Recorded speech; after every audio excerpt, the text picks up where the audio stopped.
The air over Range 17 was a shimmering mirage, thick with the scent of spent cordite, hot metal, and the dry, dusty breath of the desert. It was a place where arrogance came to be baked out under a relentless sun, but for the new crop of designated marksmen, the heat only seemed to temper their hubris into a sharper, more brittle form of pride. At the center of this clique was Sergeant Rex Miller, a man whose jaw seemed permanently clenched in a sneer of self-satisfaction. He and his squad, all fresh-faced and brimming with the unassailable confidence of youth, had spent the better part of 2 hours failing spectacularly. Their target, a steel silhouette mockingly designated Ivan, sat perched on a distant ridge. At 1,500 meters, it was a challenge. At 3,000 meters, where a secondary, almost mythical target was placed for special qualifications, it was an impossibility for the tools they held. They couldn't even manage the closer one. The ping of a successful hit was a sound none of them had heard all morning. Their state-of-the-art M110A1 rifles, magnificent tools of precision, lay inert and useless against the vast, indifferent expanse. Each missed shot was followed by a curse, a boast about how close it had been, and a fresh round of blame laid on the wind, the heat shimmer, or the rifle's calibration. From a shaded observation tower, General Armstrong watched through a pair of stabilized binoculars, his expression a mixture of paternal disappointment and tactical frustration. These were supposed to be the best of the new generation, the future surgical strikers of the armed forces. Right now, they looked more like a gang of boys throwing rocks at a bottle they couldn't hit, growing louder and more obnoxious with every failure. He was about to key his microphone and deliver a dressing down that would peel the paint off their helmets, when his attention was drawn to a figure moving along the edge of the firing line. The man was old, or at least appeared so to the recruits who were barely out of their teens. His face was a roadmap of deep lines etched by sun and time, his back slightly stooped from years of labor they couldn't imagine. He wore simple, dusty work coveralls, the kind issued to civilian range maintenance staff. His name was Samuel Thorne, and his job was to fill the sandbags, police the brass, and ensure the automated target systems were functioning. He moved with a slow, deliberate economy, his presence as unassuming as a weathered fence post. He paid the soldiers no mind, his focus on a straight piece of metal that had come loose from a target stand. As he bent to retrieve it, Sergeant Miller's sharp, mocking voice cut through the air. "Hey, Pops! Lost something?" The other recruits snickered. Thorne straightened up, the piece of metal in his gloved hand. He gave a slight, respectful nod. "Just tidying up, Sergeant. Don't mind me." Miller swaggered over, his chest puffed out. He had failed to hit the 1,500-meter target 6 times in a row and needed a new outlet for his curdled ego. The old man was a perfect diversion. "Tidying up? You look like you were around when they invented gunpowder. I bet you've seen a few rifles in your day, huh?" The laughter from his squad grew bolder. Thorne's eyes, a pale, washed-out blue that seemed to hold the memory of distant horizons, met Miller's. "A few," he said, his voice quiet and even, carrying no trace of insult or agitation. This placid response only goaded Miller further. He saw it not as dignity, but as the weakness of a man long past his prime. He wanted a reaction, a flinch, anything to reassert his own flagging dominance on this range. The sergeant's smirk widened into a predatory grin. He unslung his rifle, the matte black weapon looking alien and hypermodern in the old man's vicinity. "Tell you what, old-timer," Miller said, his voice dripping with condescension. "You look like a man who knows his way around a piece of steel. Why don't you show us young bucks how it's done?" He shoved the M110A1 into Thorne's hands. The weight of the weapon was substantial, but Thorne accepted it with a familiarity that was subtly out of place for a simple maintenance worker. His hands, calloused and scarred, closed around the pistol grip and forehand not with the awkwardness of a novice, but with the innate comfort of a long-lost limb being reattached. The recruits hooted and whistled.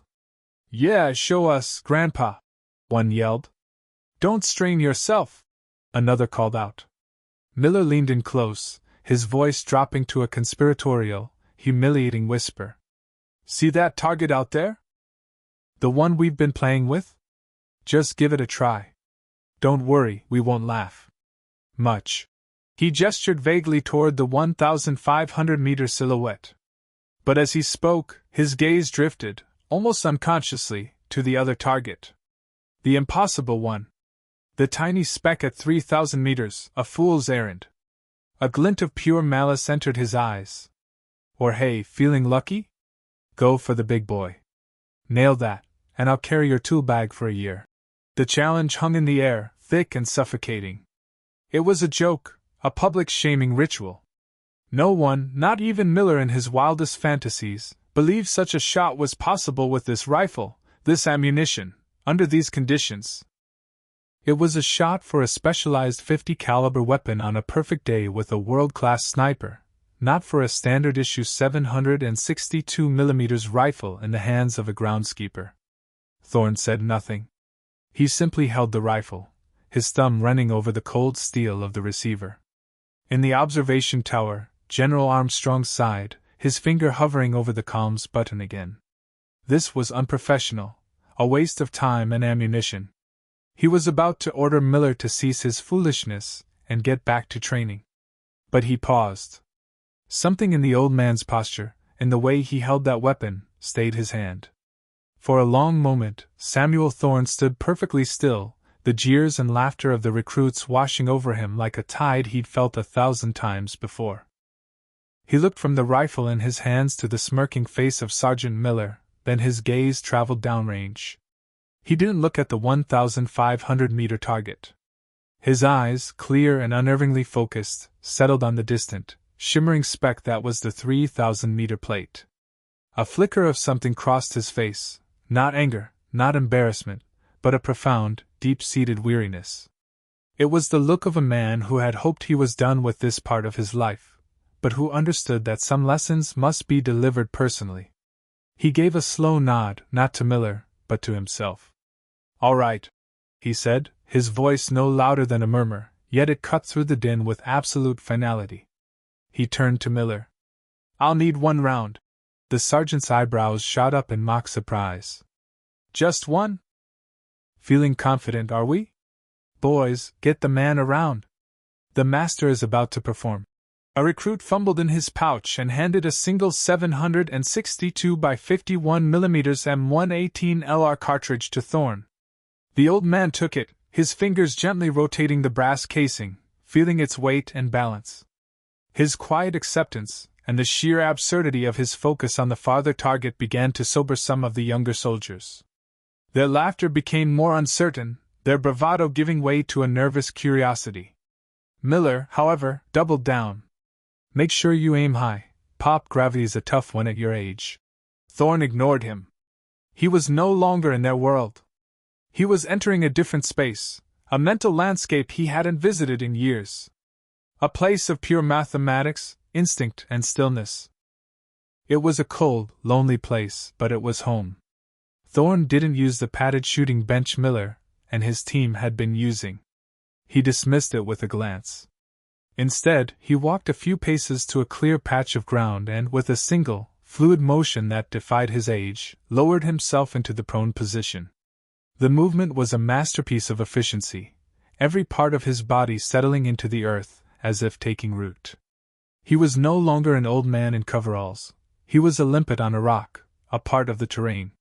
He adjusted the rifle's bipod, digging the small metal feet into the hard-packed dirt. He settled the stock into the pocket of his shoulder, his cheek finding the stock weld with an instinctual precision that made General Armstrong, watching through his powerful optics, lean forward. That wasn't the movement of a hobbyist. That was the ingrained muscle memory of a life spent behind a scope. Thorne's left hand curled under the buttstock, forming a stable rear bag. His right hand found the pistol grip, his index finger resting alongside the trigger guard, not on it. He took a slow, deep breath, and then another. He was checking the fundamentals, building his fortress of stability from the ground up. He closed his eyes for a second, feeling the pulse of the wind against his cheek. He didn't need a fancy Kestrel wind meter. He could feel the slight shift, the subtle change in velocity. He could read the mirage, the heat waves rising from the desert floor, watching them drift left to right. He knew they would push his bullet. He clicked the M110A1 scope turret. The sound was crisp, metallic. Click. Click. Click. The recruits watched, bewildered. He wasn't looking at a chart. He wasn't using a ballistic calculator. He was just listening, feeling, and adjusting the scope with an unnerving confidence. He made a dozen adjustments for elevation, his mind a supercomputer of trajectory and drop. Then, he adjusted for windage, a calculation so extreme it seemed like guesswork. The world for Samuel Thorne had shrunk to a circle of light just a few inches from his eye. Inside that circle, suspended by the fine lines of the crosshairs, was a tiny, indistinct square of white. It danced and swam in the atmospheric distortion, a ghost of a target nearly 2 miles away. Through the scope, he could see the pockmarks on the closer, 1,500-meter target, a testament to the recruits' repeated failures. But his focus was far beyond that. It was on a plane of existence that, for all practical purposes, shouldn't be reachable. He began to control his breathing. Inhale for 4 seconds. Exhale for 4 seconds. A pause in the natural respiratory cycle. This was his sanctuary, the quiet space between heartbeats where the world went still. He was no longer on a range in the desert surrounded by children. He was back in the snow-dusted mountains of the Zabarwan Range, the air thin and bitingly cold. He was on a rooftop in a forgotten city, the life of a brother-in-arms resting on the next gentle press of his finger. Every arrogant taunt, every dismissive sneer he had ever endured, faded into nothingness. There was only the process. The sacred, inviolable process. He applied slight pressure to the trigger, taking up the slack. He wasn't pulling it. He was preparing to let it break, to release the energy he had so carefully contained.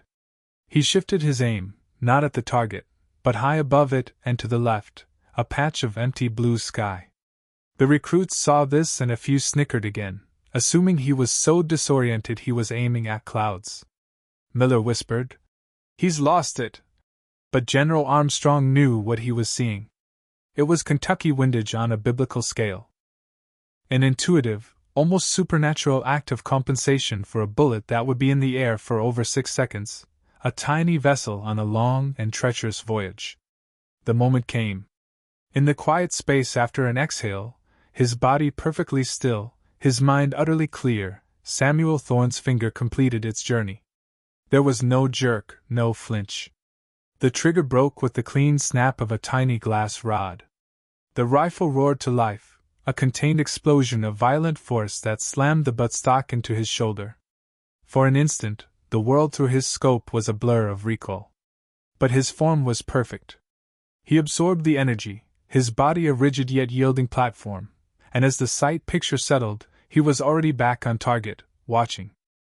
The crack of the shot echoed across the range, a sharp, definitive sound that commanded silence. And then, there was only the waiting. 1 second. 2 seconds. The recruits stared downrange, their mockery forgotten, replaced by a tense, involuntary anticipation. 3 seconds. The bullet was at its apogee now, a tiny piece of metal arcing miles high in the sky, beginning its long, graceful descent. 4 seconds. It was fighting the crosswind, the subtle currents of air Thorne had felt on his skin. 5 seconds. In the tower, General Armstrong didn't breathe. His multi-$1,000 binoculars were pressed so hard against his face they would leave marks. He tracked the air in front of the impossible target, looking for the vapor trail, for the telltale sign of the bullet's passage. 6 seconds. A lifetime passed in the shimmering heat. The silence was absolute, profound. It was the silence of held breath, of collective disbelief. Miller stood with his arms crossed, a smug, self-assured look on his face, ready to unleash a torrent of ridicule at the inevitable miss. He was already composing the first insult. Ping. The sound was faint, almost imaginary, a tiny metallic note carried on the wind, arriving long after the visual confirmation. But the visual was undeniable. On the face of the 3,000-meter target, a puff of dust and paint exploded outward. A new dark mark, no bigger than a thumbnail from their vantage point, had appeared dead center. The impossible had happened. For a full 10 seconds, nobody moved. The recruits stood like statues, their mouths slightly agape, their minds refusing to process what their eyes had just seen. The laws of physics, of ballistics, of everything they had been taught, had just been casually violated by the old man in the dusty coveralls. Then, the spell broke. A low whistle came from one of the younger recruits. Another simply shook his head, a look of pure, unadulterated awe on his face. Sergeant Miller's jaw, for the first time that day, was not clenched in a sneer. It was hanging open. His face had gone from tan to a pasty, sickly white. "No," he whispered, the single word a fragile defense against the reality that was crashing down on him. "No. Way. That's a fluke. A 1 in a billion lucky shot. It's not possible." He looked desperately at his squad mates, seeking agreement, seeking a return to the world he understood. But he found none. They weren't looking at him. They were all staring, transfixed, at the old man who was now calmly pushing himself up from the ground, brushing the dust from his knees as if he'd just finished a simple chore.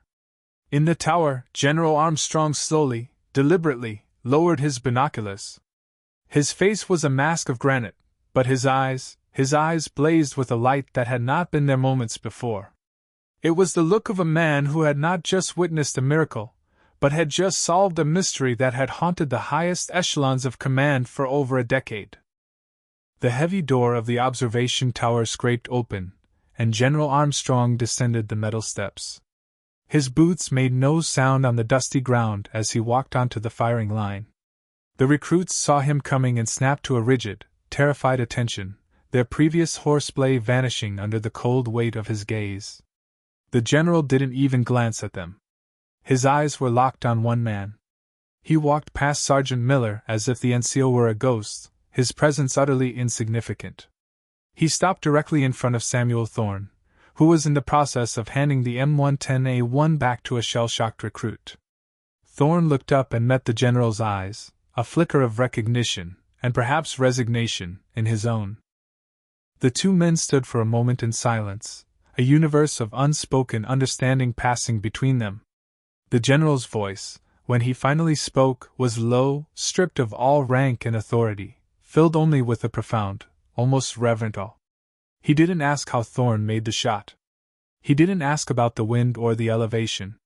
He asked a different question entirely, one that came from a place of classified files and hushed, legendary stories told in secure briefing rooms. "Thorne," the general said, his voice barely a whisper. "Samuel Thorne. They told me you were working maintenance out here. I didn't believe it." He took a half-step closer. "The men in the Zabarwan range, they didn't have a name for you. They just called you the ghost, said you could make a rifle do things that broke God's own laws of science. I read the after-action reports. The shot at 2,850 meters. The one that saved the entire forward observation team. That was you, wasn't it?" It wasn't a question expecting an answer. It was a statement of fact. A legend, hidden in plain sight, had just been confirmed. Sergeant Miller overheard the general's words. The name Ghost of the Zabarwan meant nothing to him, but the tone in which it was spoken, the sheer reverence from a 3-star general, was like a physical blow.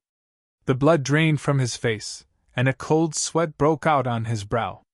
He looked at the quiet, unassuming old man he had just ridiculed, and for the first time, he truly saw him.